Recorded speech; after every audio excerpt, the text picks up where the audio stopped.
Bismillahirrahmanirrahim. Assalamualaikum warahmatullahi wabarakatuh.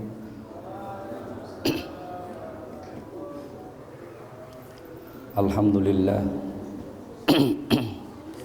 Alhamdulillahilladzi bi ni'matihi tatimmu shalihat wa bi fadlihi tatanazzalul khairatu wal barakat wa bi taufiqihi tatahaqqaqul maqasid wal ghayat. Alladzi hadana li hadza wa ma kunna linahtadiya laula an hadana Allah.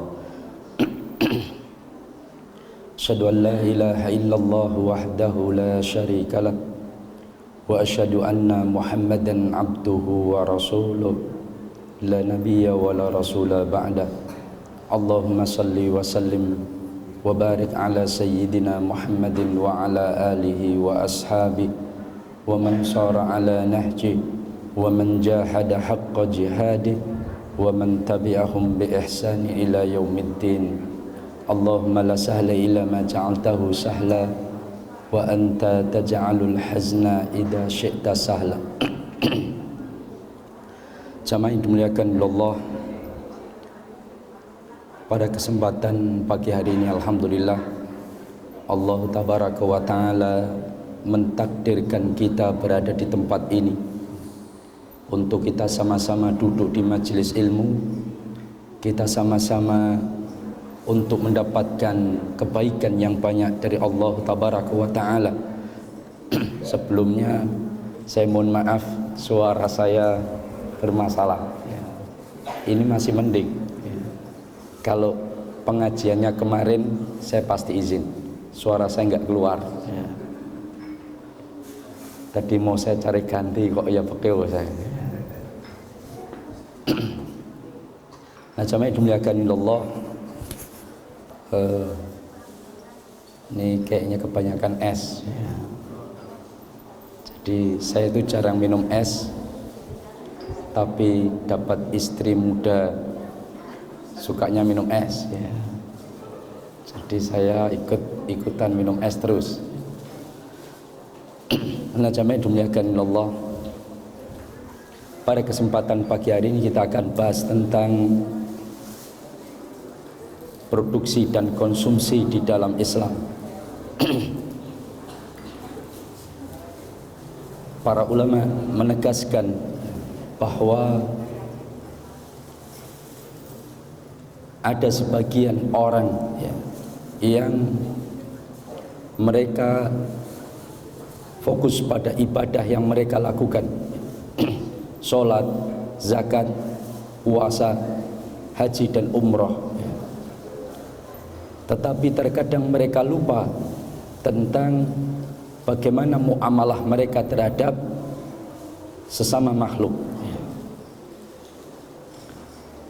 Maka kata para ulama, bisa jadi muamalah yang dia tidak perhatikan itu menyebabkan dirinya orang yang muflis. Muflis itu tekor amal. Kenapa? Karena banyak orang-orang yang akan menuntutnya atas kedoliman yang pernah dia lakukan ketika dia hidup di dunia, baik ketika dia berkonsumsi maupun ketika dia berproduksi.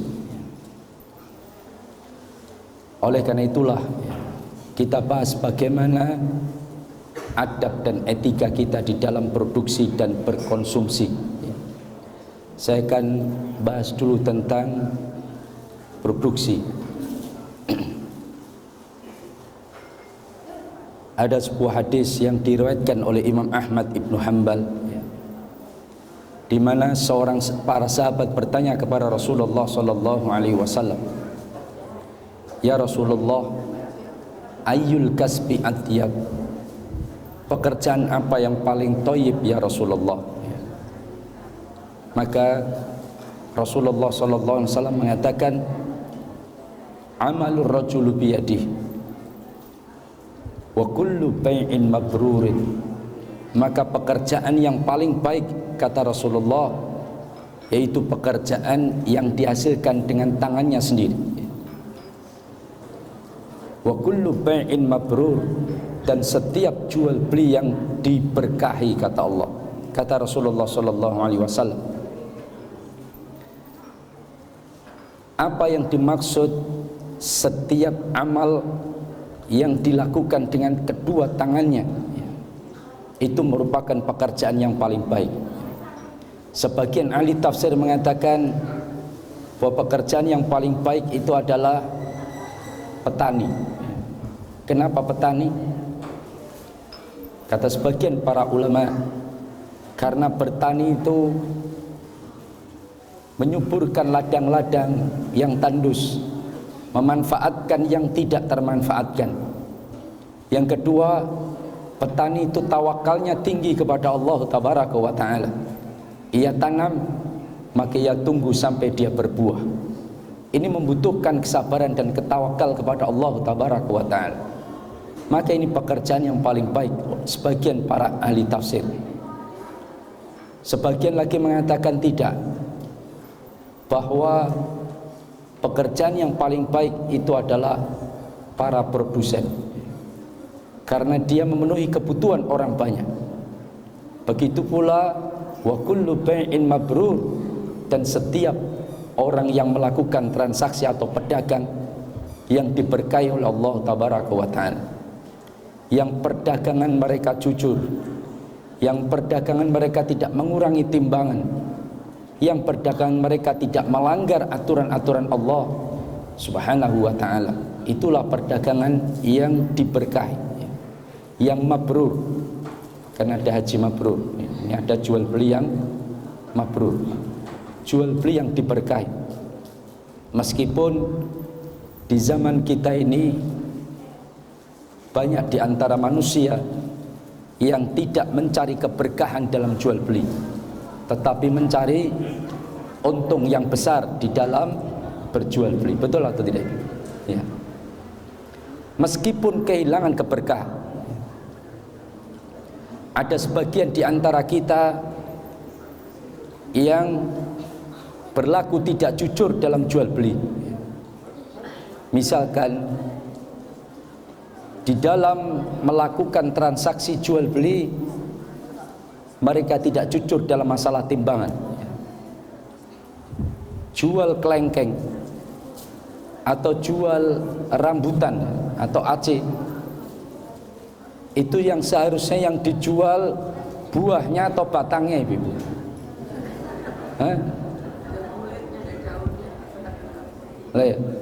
Dan kalau beli kelengkeng itu biasanya dikasih batangnya, betul atau tidak? Itu dimakan nggak batangnya? Enggak. Kenapa diikutkan? Kenapa? Tapi kenapa pakai timbangan?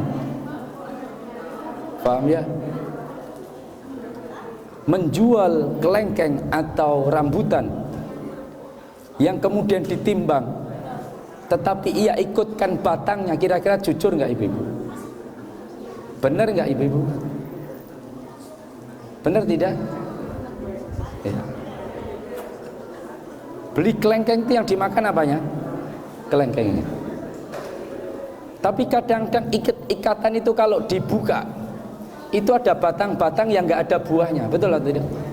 Diikut masukkan. Jujur nggak itu? Tidak. Maka kalau menjual kelengkeng itu dengan ikatan, lebih baik jualnya bukan kiloan, paham? Tapi ikatan. Satu ikat begini 30.000. Tapi kalau dia hitung kiloan, ternyata batangnya nggak ada buahnya, ikut diikat. Ya, kira-kira jujur atau tidak? Tidak jujur. Maka jamaah dimuliakan Allah, ini tidak benar. Ini contoh sederhana. Tapi yang paling banyak pedagang yang tidak jujur, yang saya tahu loh ya.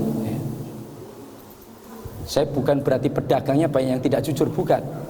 Tetapi yang paling banyak sulit untuk menyampaikan keadaan barangnya itu jual beli apa? Motor sama mobil, betul atau tidak?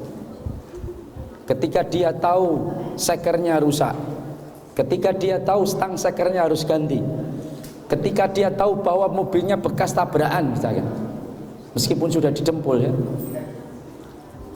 kira-kira jujur nggak mobil saya pernah begini, kerusakannya begini? Ada pedagang seperti itu? Ada. tapi sepertinya banyak yang tidak menyampaikan. Alasannya apa? Lah nanti kalau disampaikan pada nggak beli Ustaz. Berarti dia menyembunyikan cacat. Ini tidak boleh. Ustaz, tapi kami menyampaikan, silakan bawa master care mas, mang cek piyambak. Tapi dia tahu tidak sampaikan, dia berdosa. Ini pedagang mobil roto ketar ketir. Saya nggak tahu di sini ada pedagang mobil motor atau tidak. Itu kenyataan. Dia wajib untuk menyampaikan cacat barang yang dia jual. Kalau dia tidak sampaikan, bisa jadi keberkahan itu hilang. Keberkahan dari transaksi yang mereka lakukan. Wa kullu bai'in mabrur, kata Rasulullah. Salah satu pekerjaan yang paling baik adalah pedagang, penjual yang diberkahi oleh Allah tabaraka wa ta'ala, penjual yang memberikan banyak kemudahan. Apa kemudahannya? Bersikap samhan, samhan idza ba'a wa samhan idza qadha. Seorang penjual yang punya rasa toleransi, tasammuh, yang mereka kalau jualan itu harganya tidak terlalu tinggi atau mungkin sangat murah. Jazakallahu khair.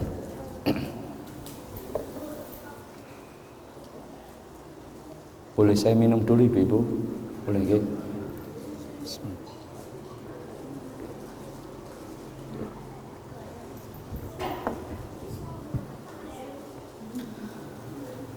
Nah, jamaah yang dimuliakan Allah, ini para pedagang. Maka oleh karena itulah pekerjaan yang paling baik, sebagian para ulama menyampaikan, yaitu seseorang yang di dalam bekerja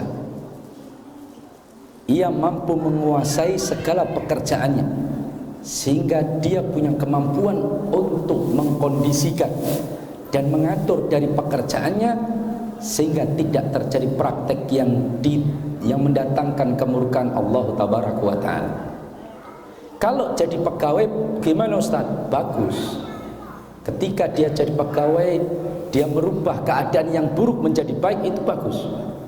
Cuman hanya saja kalau pegawai itu kadang tidak punya kemampuan untuk mengendalikan pekerjaannya, betul atau tidak?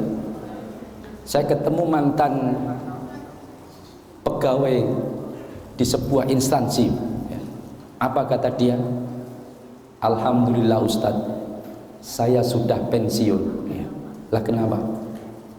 Kalau tidak Ustadz, dengan banyaknya bantuan-bantuan seperti kondisi sekarang ini, berapa banyak laporan yang sudah saya palsukan atas perintah atasan saya Ustadz. Dia ceritakan. Lewung kadang-kadang ada datang seseorang pejabat, datang jaluk jatah.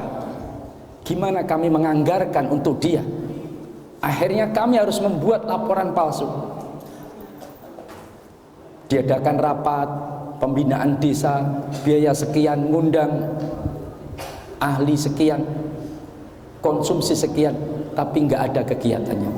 Hanya untuk menyetorkan uang, ya macam-macam. Maka jamaah dimuliakan Allah, itulah kelemahan pegawai. Kelemahan pegawai. Saya didatangi, dikeluhkan oleh seorang bapak-bapak, Ustaz, apakah selama ini saya berdosa? Kenapa? Dulu saya bekerja di sebuah instansi pendidikan dan saya bagian keuangan, di mana pekerjaan saya itu tiap bulan ngambili bunga deposito milik kampus yang saya bekerja di sana. Dari bunga tadi Ustaz, cukup untuk menggaji seluruh karyawan dan TU-TU-nya di kampus tersebut. Saya yang membagikan duit amplop untuk mereka. Saya yang mengatur transfer ke rekening-rekening mereka. Apakah pekerjaan saya dosa Ustaz? Dosa enggak kira-kira? Ya. Maka jamaah dimuliakan Allah, maka itu kelemahan kalau menjadi pegawai. Betul. Tetapi bukan berarti saya mengecilkan pegawai, tidak. Yang penting pekerjaan kita tidak membantu praktek haram, maka insya Allah tidak ada masalah. Ustadz, perusahaan saya dalam bergerak juga pakai utang riba, Ustaz. Apakah saya ikut menanggung dosa? Lah pekerjaan jenengan di perusahaan itu apa? Saya bagian marketing, Ustaz. Produknya halal, oh halal, Ustaz. Insya Allah aman. Ya. Para ulama memfatwakan demikian. Tapi kalau pekerjaanmu bagian keuangan, Anda yang mencatat, mengajukan kredit ke bank misalnya secara ribawi, maka pekerjaanmu haram, karena engkau membantu terciptanya perbuatan haram. Gaji saya bagaimana, Ustaz? Juga bermasalah. Maka jamaah dimuliakan Allah, ini tidak main-main. Makanya para ulama mengatakan, ma adda ilal haram fahuwa haram. Tindakan apapun dari diri kita yang menyebabkan membantu terciptanya perbuatan haram, maka perbuatan kita haram. Nanti kita sebutkan dalam produksi. Jamaah dimuliakan Allah, karena begini, ada sebagian orang yang mereka fokus yang mereka tidak memperhatikan di dalam muamalah mereka, salah satunya produksi. Kalau kita berbicara produksi, ada 3 faktor yang paling utama. 1, faktor alam, lingkungan. 2, faktor tenaga. Yang 3, faktor modal. Betul atau tidak? Iya. Pertama, faktor lingkungan atau alam. Kalau kita produksi apapun bentuknya, tapi ternyata produksi kita merusak alam, dosa enggak kita? Dosa atau tidak? Dosa. Kalau kita dalam berproduksi menyebabkan terciptanya perbuatan haram, dosa enggak produksi kita? Dosa atau tidak? Kita membantu orang terjadinya praktek haram. Sampai, mohon maaf ya, beberapa waktu yang lalu saya mengikuti satu dinas ya, sedang melakukan pengamatan terhadap kerusakan sumur air sumber air di sebuah lingkungan dari mereka para pengusaha batik, Pak ya. Pengusaha batik. Ternyata sumur-sumur warga karena dikeluhkan itu banyak yang berubah. Yang dulu jernih sekarang menjadi seperti pelangi. Kadang keluar airnya itu merah, kadang hijau, kadang biru. Tergantung pesanan baju batiknya. Kalau batu batiknya warna merah, sumur jadi ikut merah. Dolim nggak seperti ini? Dolim, Pak. Dan ini tidak main-main, Ibu ya. Maka jamaah dimuliakan Allah, apapun yang kita lakukan, seharusnya seorang muslim memperhatikan dampak dari apa yang dia perbuat.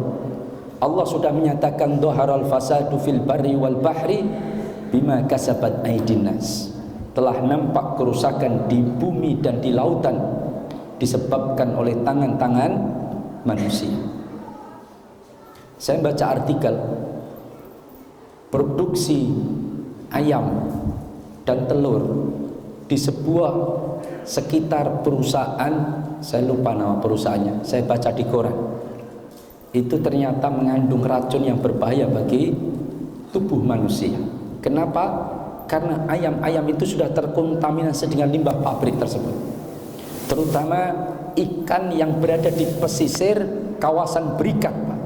Kawasan perusahaan-perusahaan di pesisir pantai yang limbah pabrik itu langsung terbuang ke laut.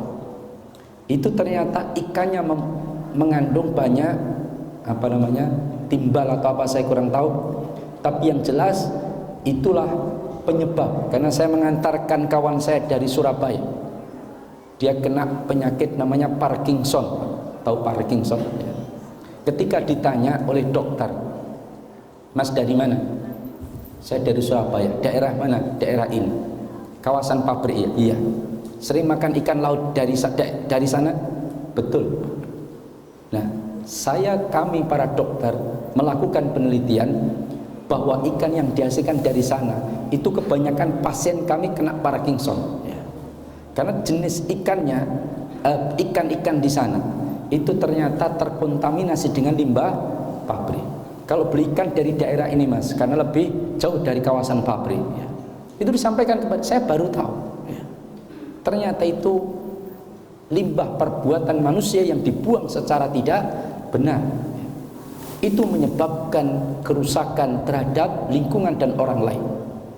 Dulu sungai-sungai di Solo itu bening Pak, dulu Pak, zaman kerajaan Majapahit ya mesti. Tapi sekarang coba lihat Pak, warnanya sudah berwarna ya atau tidak? Ikan-ikan yang bagus-bagus nggak bisa hidup Pak. Paling ikan yang bisa bertahan ikan sabu-sabu ya. Ikan cedol ya, betul. Itu paling yang bisa bertahan. Itu dia telah merusak lingkungan. Itu berdosa. Berapa banyak orang yang terkena dampak seperti itu?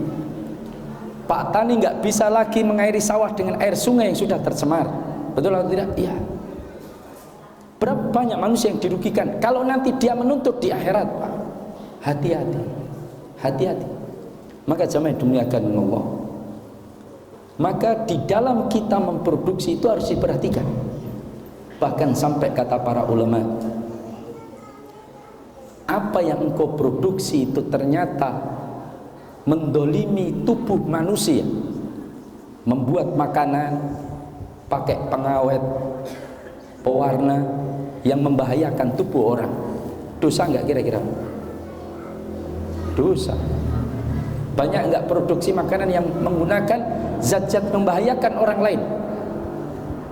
Ada saya lihat di TV itu ikan kakap putih Pak, supaya jadi mahal di wenter merah Pak, supaya dia menjadi kakap merah. Itu bisa. Saya nggak tahu, konon katanya sudah mulai bisa diproduksi telur buatan Pak ya, tapi dari bahan kimia. Wallahu ta'ala alam. Saya cuma dapat video dan beritanya, apakah itu benar atau tidak. Nah, maka jemaah dimuliakan Allah, orang kadang tidak memperhatikan apa yang telah dia produksi, dia perbuat, itu ternyata merusak lingkungan, merusak tubuh manusia.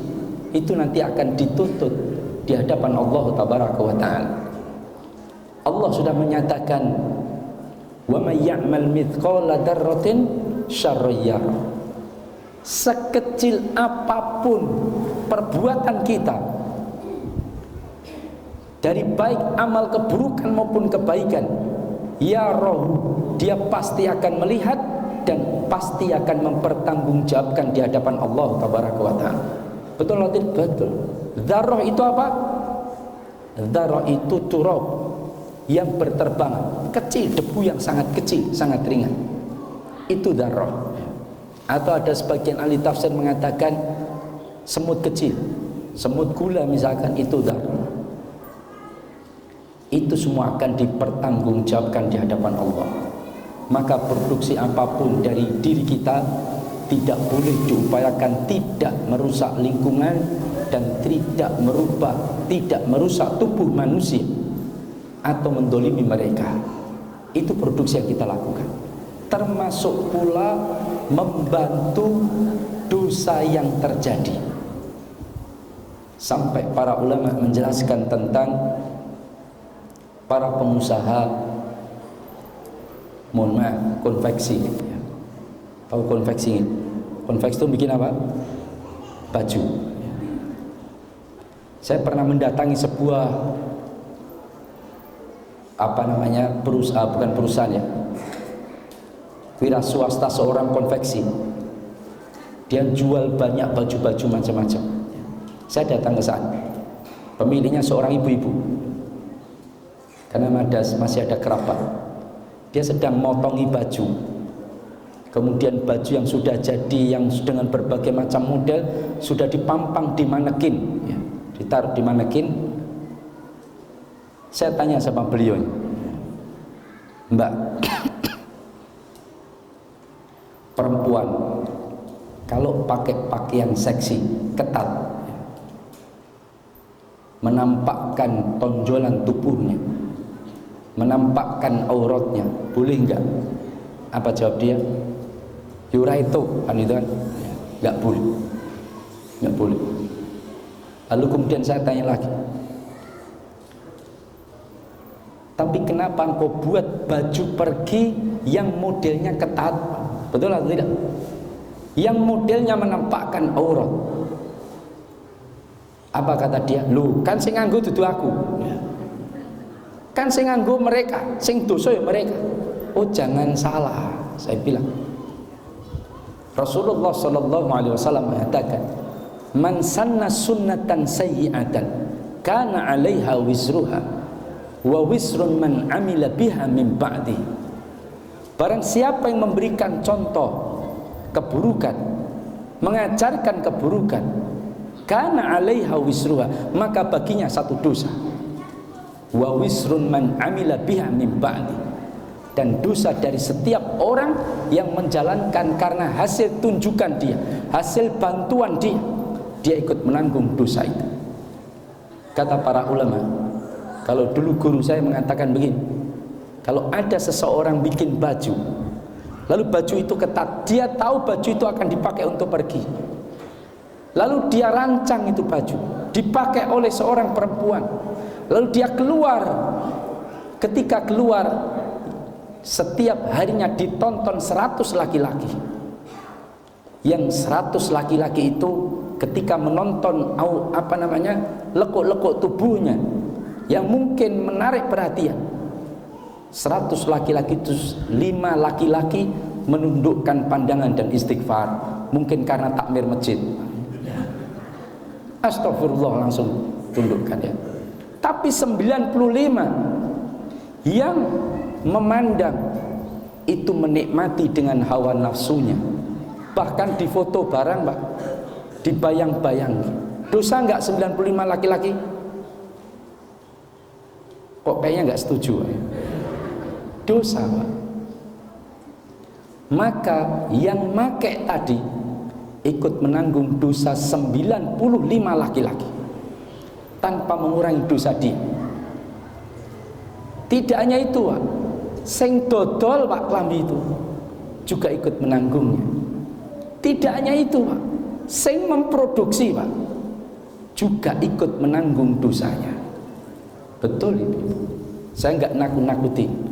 Ustadz malah gawe ukara kan gitu. Marake abot urip. Dodolan angel-angel ra payu malah diweten-weten. Betul. An-nikmatu la yutraku bin nikmah. Kenikmatan tidak akan didapatkan dengan kenikmatan. Surga itu diraih dengan perjuangan, meskipun berat. Maka Rasulullah sallallahu alaihi wasallam mengatakan, barang siapa yang meninggalkan sesuatu yang haram lillahi, karena Allah, maka Allah tabaraka wa taala pasti akan memberikan ganti yang lebih baik. Kalau percaya, Pak ya. Kalau percaya. Ustaz, angel Ustaz ya. Lama gak sama dunyakan Allah. Memang ini berat, saya tahu ya. Memang ini berat, tapi itulah kenyataan. Kenapa? Karena Allah sendiri mengatakan dalam Al-Quran, ta'awanu 'alal birri wat taqwa wa la ta'awanu 'alal itsmi wal 'udwan. Tolong menolonglah kalian dalam kebaikan dan ketakwaan, dan jangan tolong menolong dalam perbuatan dosa dan pelanggaran. Itu tidak boleh. Ngasih contoh saja, menunjukkan kebaikan, itu dia mendapatkan pahala seperti orang yang mengerjakan. Man dalla ala khairin falahu mithlu ajri fa'ilihi. Barang siapa yang menunjukkan satu kebaikan, maka baginya pahala seperti orang yang mengerjakannya. Betul atau tidak? Iya. Maka mafhum mukhalafah, kebalikannya. Kalau dia yang menunjukkan keburukan, maka dia ikut menanggung dosa dari keburukan yang dia tunjukkan. Ini kaidah yang berlaku. Makanya Rasulullah SAW mengatakan, lu'inatul khamru alal asrah. Khamr itu dilaknat pada 10 perkara. Apa? Satu, khamrnya itu sendiri. Dua, orang yang memerasnya, yaitu para pegawai pabrik ciu. Tiga, orang yang minta diperaskan juragannya. Empat, orang yang menjualnya. Lima, orang yang membelinya. Enam, orang yang mengantarkan minuman khamr. Tujuh, orang yang minta diantarkan minuman khamr. Delapan, orang yang menuangkan minuman khamr. Sembilan, orang yang minum minuman khamr. Dan 10, istri dan anaknya yang ikut menikmati hasil penjualan khamr suaminya, dilaknat juga. Coba kalau istrinya, Mas, selama pekerjaanmu dodolan ciu, Mas, aku tidak akan saya terima hasil pemberian. Kira-kira suaminya masih kerja dodolan ciu? Tidak. Dia akan berhenti. Kenapa? Istrinya marah dan tidak mendukung. Betul atau tidak? Tapi kalau istrinya, Mas, dodolan sing rada suwe sing badine genoke, ya dia akan terus berjualan karena dia terima hasil penjualan suaminya. Maka dosa dan kemaksiatan itu ditutup serapat-rapatnya oleh Allah Tabaraka wa Ta'ala. Tapi siapapun yang terlibat, meskipun sekedar menggantungkan kalender di dinding warung makan, tapi kalau kalender itu gambarnya artis-artis setengah telanjang, ikut nanggung dosa dia? Ikut nanggung. Betul. Saya pernah masuk di sebuah percetakan. Saya datang ke sana karena masih ada hubungan. Itu yang percetakannya itu sing duwe cetakan ya jenggoten, Pak, lebih panjang dari saya. Katanya cingkrang barang, Pak, ya. Saya datang ke sana, Mas, ini kok enek kalender gambarnya artis-artis ini piye? Apa kata dia? Oh, iki katalog bikin kalender. Kok yang gawe kalender ini? Iya. Gambarnya artis-artis ini, Mas, kata dia. Lah iya, kenapa? Apa dosa, Mas? Oh, sing dosa artis. Aku kan cuma tukang cetak. Tukang cetak kan halal. Betul, tukang cetak halal, Mas. Tapi kalau yang kamu cetak gambar seperti ini, yuk kamu ikut nanggung dosa jika gambar itu dipampang di warung makan. Lalu setiap orang melihat dengan hawa nafsu, maka setiap orang yang melihat dengan hawa nafsu, jenengan ikut nanggung dosanya tanpa mengurangi dosa mereka. Tukang cetaknya, pemilik warungnya, sing nyentelkan kalendernya, semua ikut menanggung dosanya. Betul atau tidak? Iya. Makanya dosa itu ditutup serapat-rapatnya oleh Allah Tabaraka wa Ta'ala. Maka jangan mau ikut terlibat dalam perbuatan dosa. Jangan mau terlibat. Ustadz, kalau saya bekerja di sebuah instansi, atasan saya melakukan praktek dosa, terus saya disuruh, maka jenengan jangan mau. Tidak usah pekewuh menolak. Betul. Saya dulu juga kerja di sebuah instansi, Pak, ya. Waktu itu ada dana bantuan 100 juta masuk. Saya nyawakil di sebuah jabatan di kelembagaan. Saya disuruh buat laporan palsu tentang dana tersebut. Saya angkat tangan. Mas, yojo ngono kuwi iki muga-muga dosane ade diampun. Ya ade terpaksa ngene iki gitu. Saya enggak bisa, Mas. Saya lebih baik keluar. Saya keluar, Pak, betul. Saya keluar dari lembaga tersebut, saya keluar. Kenapa? Ternyata pekerjaannya salah satunya itu sering bikin laporan palsu, Pak. Wong alamat palsu saja bermasalah, pakai laporan palsu, ya tidak? Ya. Maka jamaah dimuliakan Allah, ini enggak main-main. Maka ini sesuatu hal yang haram, kita jangan mau terlibat.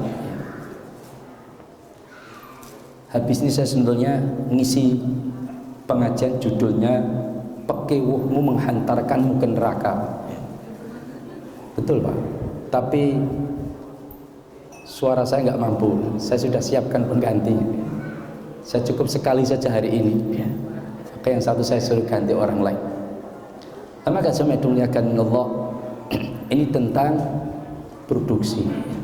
Maka jangan mau memproduksi yang itu mendolimi orang lain atau membantu terciptanya perbuatan haram. Yang bahkan sampai kata para ulama, para pengusaha perumahan kalau bikin rumah itu tidak boleh mendolimi tetangganya, ya atau tidak? Kita bikin rumah 2 lantai, Pak, tapi pemilik rumah 2 lantai itu bisa menengok dan melihat dalam rumah tetangganya, itu nggak boleh dalam Islam. Betul atau tidak? Banyak nggak? Oh banyak, Pak. Ya. Nonton tonggone, wih lagi masak, sayur asem-asem, itu tidak boleh. Maka kalau bikin lantai 2 silakan, tetapi ditutup, jangan sampai dia bisa menengok ke dalam rumah orang lain, itu tidak boleh dalam Islam. Ini harus diperhatikan masalah seperti ini. Maka jamaah dimuliakan Allah, ini masalah produksi. Kemudian tenaga. Dalam kita melakukan produksi, tidak boleh kita mendolimi tenaga kita. Yang sering kita mendolimi tenaga itu, mohon maaf, pembantu, betul atau tidak? Saya pernah tanya pembantu, gaji ini berapa, Mbak? 40.000 sehari. Pembantu betul ya 40.000? Hah? Oh enggak punya pembantu ini? Oh enggak punya. Kerja dari jam berapa sampai jam berapa? Saya tanya, dia sampaikan, saya kerja ya sejak bangun sampai malam. Berapa gajinya? 40.000. Ya masalah ini relatif, Pak, ya. Tetapi maksud saya pekerjaannya harus jelas. Jangan sampai kemudian pekerjaannya tidak jelas yang membuat kita mendolimi mereka. Tidur-tidur jam 2 malam dibangunkan, sering dimaki-maki, ini nggak benar.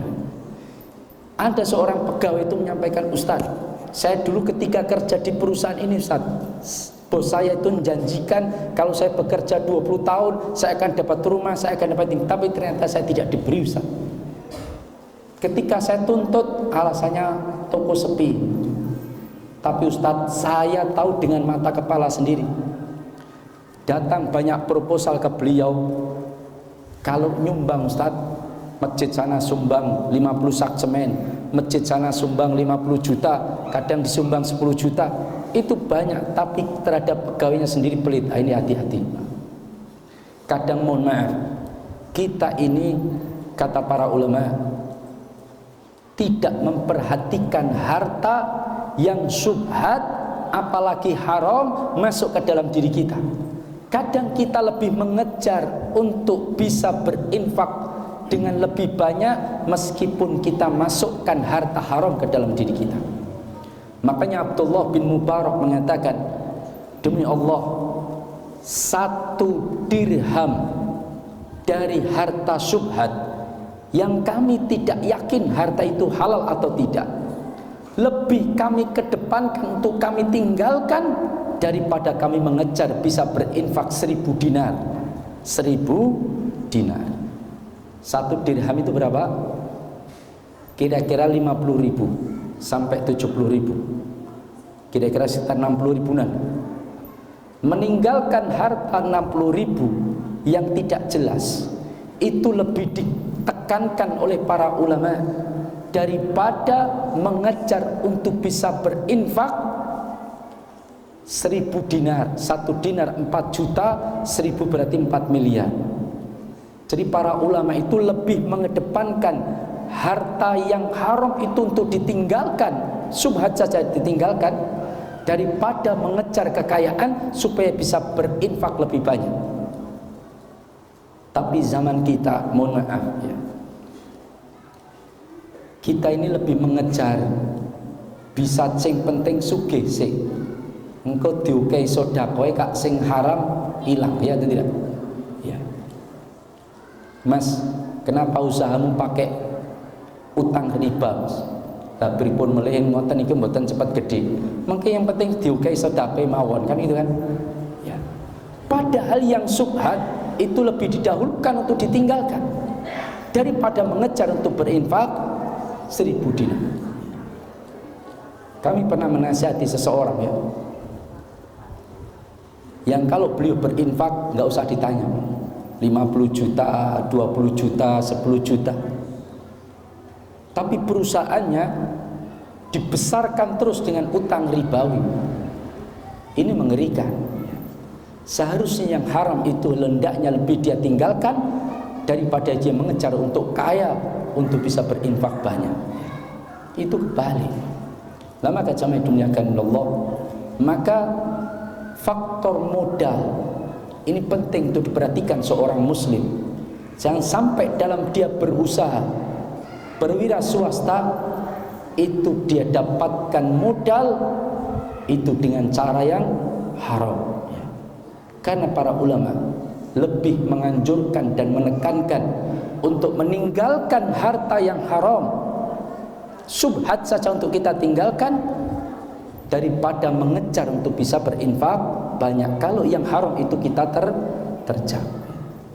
Maka ini hendaknya kita perhatikan, meskipun saya tahu kadang menurut hitungan matematika kita, kalau kita tidak utang riba susah besar Ustaz perusahaan kita, gini-gini aja. Maka demi Allah, surga itu lebih mahal daripada sekedar mengejar kekayaan dunia. Maka jamaah dimuliakan Allah, ini 3 hal yang kita perhatikan.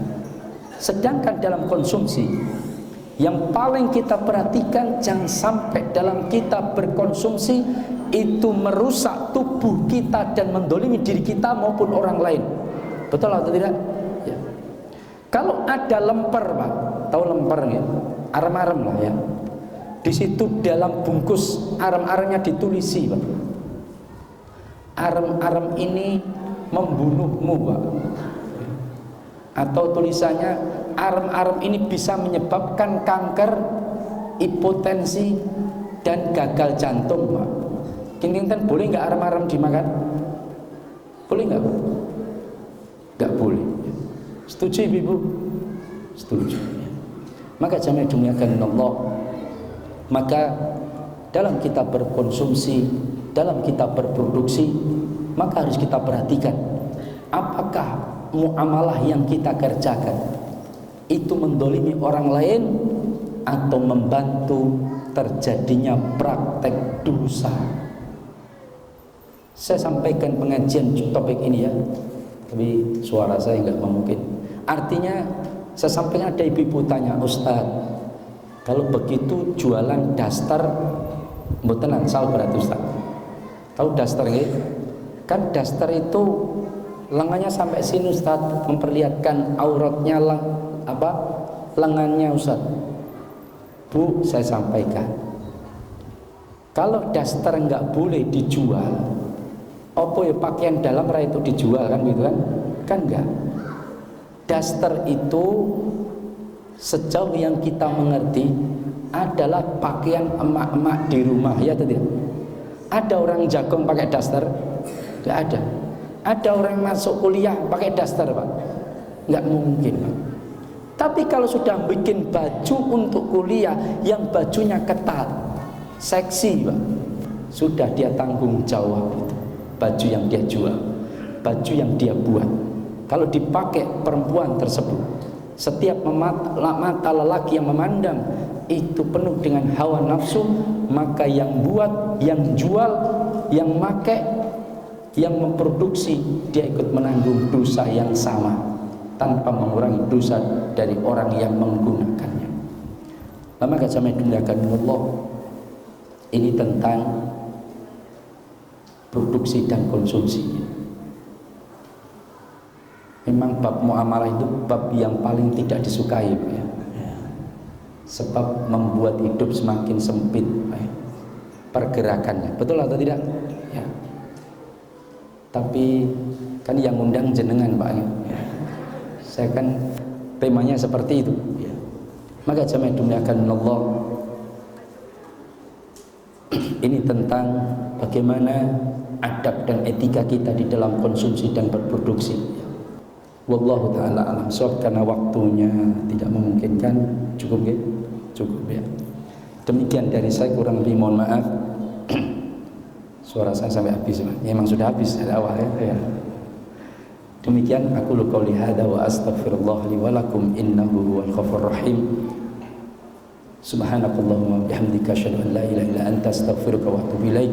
Assalamualaikum warahmatullahi wabarakatuh. Waalaikumsalam.